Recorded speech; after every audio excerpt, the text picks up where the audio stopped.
से अनुरोध करूंगा कि माननीय मुख्यमंत्री आदित्य जी का कुछ और अनुरोध देकर स्वागत वंदन अभिनंदन करने का कष्ट करें।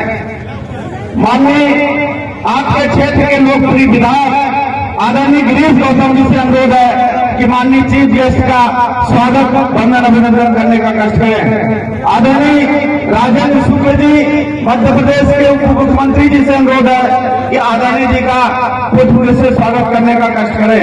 हमारे बीच आपके क्षेत्र के लोकप्रिय सांसद आदरणीय जनार्दन जी मिश्र जी से अनुरोध करूंगा कि आदरणीय का स्वागत वंदन करने का कष्ट करें। हमारे बीच भारतीय जनता पार्टी के प्रदेश के महामंत्री आदरणीय रणवीर रावत जी से अनुरोध है कि उनका भी स्वागत करने का कष्ट करें।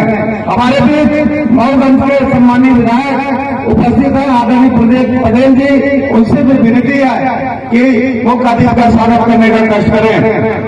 स्वागत के पश्चात आप जानते हैं हम सब सौभाग्यशाली हमारे बीच मुसीबत है। यह हालत थी मध्य प्रदेश में, क्योंकि मैं बहुत पहले से आता जा रहा हूं, हमारे रिश्ते नाते भी यहां पर यह हालत हो रही थी। लेकिन मैं नहीं कह रहा, एक नीति आयोग है और उसके अतिरिक्त दूसरी आर्थिक संस्थाएं हैं, इन लोगों ने कहा है भारत में 25 करोड़ लोग पिछले 10 वर्षों में मोदी जी के प्रधानमंत्री बनने के बाद गरीबी की रेखा से बाहर निकल चुके हैं। बहनों भाइयों, क्या इससे हमको गौरव की अनुभूति नहीं होती है? अभी बैठे बैठे मैं गिरीश जी से भी चर्चा कर रहा था, जनार्दन जी से और राजेंद्र जी से।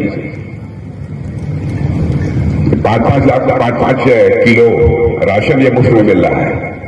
ये 2029 तक मिलेगा, आंख बंद करके लेते रहिए, 2029 तक मिलेगा। और मध्य प्रदेश में मैं जानता हूं, मध्य प्रदेश का उत्तर प्रदेश बिहार सभी जगह किसी किसी परिवार में 3-3, 4-4 लोग 5-5 किलो ले रहे हैं। ईमानदारी की बात है, आप लोग चुप्पी साधे हैं, लेकिन ईमानदारी की बात है कि परिवार में कहीं कहीं 3-3, 4-4, 5-5 लोग ले रहे हैं। एक परिवार में 20 किलो 25 किलो भी ये मुफ्त राशन पहुंच रहा है। यह हालत हो रही है। तो कोई ये कहे कि हम भूख से दम, हमें परिवार भूख से दम तोड़ दिया, तो मैं समझता हूं कि वह किसी किसी सूरत में संभव नहीं है। शासन की संवेदनशीलता,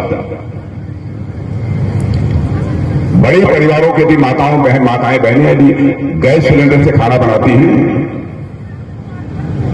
तो सबसे गरीब महिला को भी गैस सिलेंडर से ही खाना बनाने का अवसर मिलना चाहिए। ऐसी सोच पहली बार किसी राजनीतिक पार्टी के अंदर पैदा हुई तो भारतीय जनता पार्टी में पैदा हुआ। छोटी छोटी चीजें, 5 लाख रुपए तक का मुफ्त इलाज, क्या कहेंगे इसे?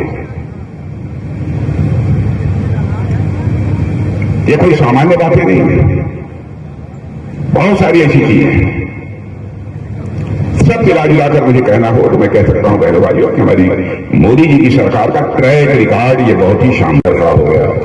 मर्यादा पुरुषोत्तम भगवान राम अपनी झोपड़ी से निकलकर अपने महल में स्थापित हो चुके हैं। बहनों भाइयों, मुझे तो ऐसा लगता है कि भारत में अब राम राज्य आने का यह शुभ संकेत है।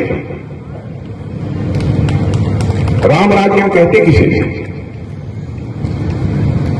जब लोगों के अंदर अधिकार बोध के बजाय कर्तव्य हुए थे, ज्यादा पैदा हुआ।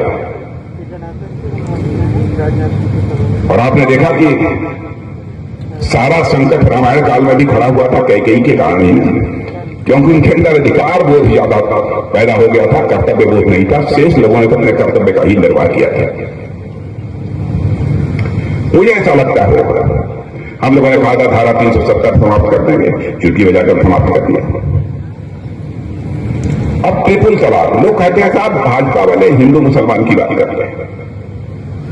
बहनों भाइयों, मैं ईमानदारी से कहना चाहता हूं, हिंदू मुसलमान ईसाई यहूदी इस नाम पर हम कोई भेदभाव नहीं करते, कोई भेदभाव नहीं करते। हम सबको साथ लेकर चलना चाहते हैं। जो भी भारत की धरती पर पैदा हुए हैं और सभी भारत माता की संतानें हैं, हम यह मानकर चलते हैं, कोई भेदभाव नहीं करते। और यह आरोप तब और तेजी से लगाना लोगों ने प्रारंभ किया जब हम लोगों ने कहा कि 3 तलाक, कि प्रथा को हम समाप्त करेंगे जो हमारी सरकार बनेगी। हमने तो पहले कहा था, ऐसा नहीं है कि किसी की आंखों में धूल झोंक कर हमने इसे समाप्त कर दिया। हमारी प्रतिज्ञा थी, हमारा वचन था। क्यों? क्योंकि हिंदू हो, ईसाई हो, मुसलमान हो, यहूदी हो, पारसी हो, किसी परिवार की मां बहन बहनों भाई हो, हमारी मां बहन है यह मानकर भारतीय जनता पार्टी के लोग चुनते हैं। नारी का सम्मान यह हमारी प्राचीन परंपरा है। नारी को शक्ति स्वरूप माना गया है हमारे यहां देश में। अब कोई किसी से शादी करके और 10 दिन के बाद 3 बार तलाक बोल दे, उसकी छुट्टी कर देंगे तो दुनिया में कोई इसे भले ही बर्दाश्त कर ले, लेकिन भारतीय जनता पार्टी बर्दाश्त नहीं कर सकती। सत्ता आए अथवा जाए इसकी कोई परवाह नहीं है, लेकिन नारी शक्ति को अपने हिंदुस्तान की धरती पर हम कभी अपमानित नहीं होने देंगे। यदि मैं देखूं तो बहुत सारे ऐसे मामले हैं जिन पर की बहुत दिलेरी के साथ हमारी सरकार ने कदम लिया। अब गरीबी मध्य प्रदेश के लोगों ने अच्छी खासी देखी है, मैं जानता हूं। शानदार 4 लेन की सड़कें बनकर तैयार हो गई है। रीवा से मरगवा होते हुए चारघाट और प्रयागराज तक शानदार 4 लेन की सड़कें बनकर तैयार हो गई है। मुझे अब मैं आपको धन्यवाद देना चाहता हूं क्योंकि जब भूतल परिवहन मंत्री आप थे और हम लोग आपसे मिला करते थे तो कहते थे रीवा बहुत पिछड़ा है, तो आदरणीय राजनाथ सिंह जी कहते थे कि रीवा की तरक्की कैसे हो सकती है। तो उनका सबसे पहले तो जरूरी है, जब हम लोग दिल्ली से हरिद्वार जाते हैं, दिल्ली से चंडीगढ़ जाते हैं, शानदार विश्व स्तरीय 4 लेन की सड़कें बाहर फैलाई हुई हम लोग देखते हैं, तो हमारे क्षेत्र में भी यदि इस प्रकार से विकास होगा, यदि सिंचाई की नहरों का जाल बिछेगा, रेलवे लाइनें बिछेंगी, रीवा से सिंगरौली रेलवे लाइन, हमारे यहाँ भी रीवा पे हवाई अड्डा होना चाहिए। ये सारी बातें जब आदरणीय राजनाथ सिंह जी उस समय कहते थे, जब भूतल परिवहन मंत्री थे, तो मुझे अच्छी तरह याद है कि सबसे पहले स्वीकृति रीवा से हनुमाना, रीवा से चारघाट होते हुए बनारस और प्रयागराज की देने का काम किया था, तो आदरणीय राजनाथ सिंह जी ने किया था। वो सारी सड़कें बनकर तैयार हो गई। यहाँ पर गिरीश गौतम जी उपस्थित है। अभी तक रीवा जिले में 3 लाख एकड़ में सिंचाई का पानी पहुंचा है और रीवा जिले में आदरणीय रक्षा मंत्री जी खेती होती है 10 लाख एकड़ में, 3 लाख एकड़ में पानी पहुंचा तो लोग कहते हैं कि रीवा बिल्कुल बदल गया है, रीवा तो महानगर बन रहा है। अब इस 3 लाख एकड़ से 2 साल में विधानसभा चुनाव के पहले हम लोगों ने कहा था यदि फिर से हमारी सरकार बनाएंगे प्रदेश में तो 3 लाख एकड़ के सिंचाई के पानी को बढ़ा के हम 2 साल में कर देंगे 6 लाख एकड़ और 5 साल पूरा होते होते इसको पहुंचा देंगे 10 लाख एकड़, 9 लाख एकड़ और 1-1 इंच जमीन जहां पर सिंचाई खेती होती है वहां पर सिंचाई का पानी, स्रोत नदी का पानी पहुंचाएंगे। मुझे आज आपको बताते हुए प्रसन्नता है, मैं आदरणीय गिरीश गौतम जी को बधाई देता हूं, आदरणीय सुदीप पटेल जी को बधाई देता हूं कि सीतापुर माइक्रो और हरमना माइक्रो के लिए आचार संहिता के बनने लगने के पहले ही मध्य प्रदेश की सरकार ने 4,200 करोड़ रुपए मंजूर करके सिंचाई का पानी पूरे इलाके में पहुंचाने का मार्ग प्रशस्त किया है। हमारा प्रदेश, हमारा जिला पंजाब की तरह समृद्धशाली होगा, आने वाला भविष्य हमारा बेहतर होगा। लेकिन ये सारा काम इसलिए हुआ है कि मोदी जी केंद्र में प्रधानमंत्री है, मध्य प्रदेश में हमारी सरकार है। धारा 370, 35 है और अयोध्या में भगवान राम के मंदिर जैसे उलझे हुए मामले को तो सुलझाया ही है आदरणीय मोदी जी ने, आदरणीय राजनाथ सिंह जी ने। लेकिन विकास के काम भी, गरीबों के कल्याण के काम भी, कोई ऐसा घर नहीं मिलता है। किसी गांव में जाओ, कोई किसान सम्मान निधि प्राप्त कर रहा है, तो कोई लाडली बहना से लाभ प्राप्त कर रहा है, तो कोई प्रधानमंत्री आवास योजना से उनको मदद मिली है, संबल योजना से लेकर अष्टभुजी मैया की माता अष्टभुजी के चरणों में विराजी इस नई गढ़ी की धरती पर हमारे देवगोला विधानसभा के हमारे पूज्य, हमारे श्रद्धेय, हमारे भगवान भोलेनाथ की धरती पर, हमारे शहीद भैरवनाथ की इस धरती पर, नई गढ़ी पर देवगोला विधानसभा क्षेत्र की जनता की ओर से, हम सब की ओर से हमारे सम्मानीय रक्षा मंत्री माननीय राजनाथ सिंह जी का स्वागत, अभिनंदन करता हूं। जरा जोरदार तालियों से स्वागत।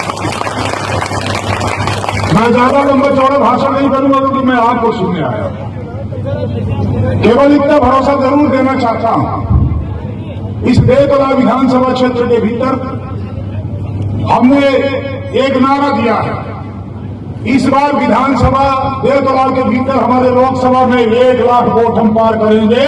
इस नारे के साथ यदि हम शामिल हो तो जरा तालियां बजा करके नारे का स्वागत करिए।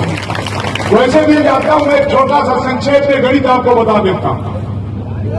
2008 में जब मैं विधायक बना तो लोकसभा में जब उम्मीदवार आए तो हमको 21,000 मिला और हमारे लोकसभा प्रत्याशी को 34,000 वोट मिला। 2013 में हमको 36,000 वोट मिला तो हमारे लोकसभा प्रत्याशी को 14 में हमारे जनार्दन जी को 51,000 वोट मिला और जब 2018 में हमको 45,000 वोट मिला तो 2019 में हमारे जनार्दन जी को 70,000 वोट मिला और इस बार हमको 65,000 मिला हुआ है। पिछले 90,000 हम पार करेंगे 1.5 के भीतर, ये मैं आपसे आग्रह करना चाहता हूं। हमारी परिस्थितियां विपरीत है। मैं एक आग्रह आपसे करना चाहता हूं। 3 चीजें हमारे सामने संकट खड़ी हैं। पहला संकट है 26 तारीख को सबसे जबरदस्त लगन है। 26 तारीख को सबसे ज्यादा गर्मी का दिन है। 26 तारीख को सबसे ज्यादा हमारा किसानों का काम है। इन तीनों विपरीत परिस्थितियों के बाद हुई हमारा वोट का परसेंटेज नहीं गिरने पाएगा। हमें इस बात का प्रयास करना है। उसके लिए हमारे कार्यकर्ताओं को शांत नहीं बैठना है, रात दिन एक मेहनत करना है। 26 तारीख तक हम मेहनत करें, हम सब मिलकर मेहनत करें, हम सब कर ही रहे हैं। राजेंद्र जी कर रहे हैं, जनार्दन जी कर रहे हैं, प्रदीप जी कर रहे हैं, सारे कार्यकर्ता बंधु मेहनत कर रहे हैं।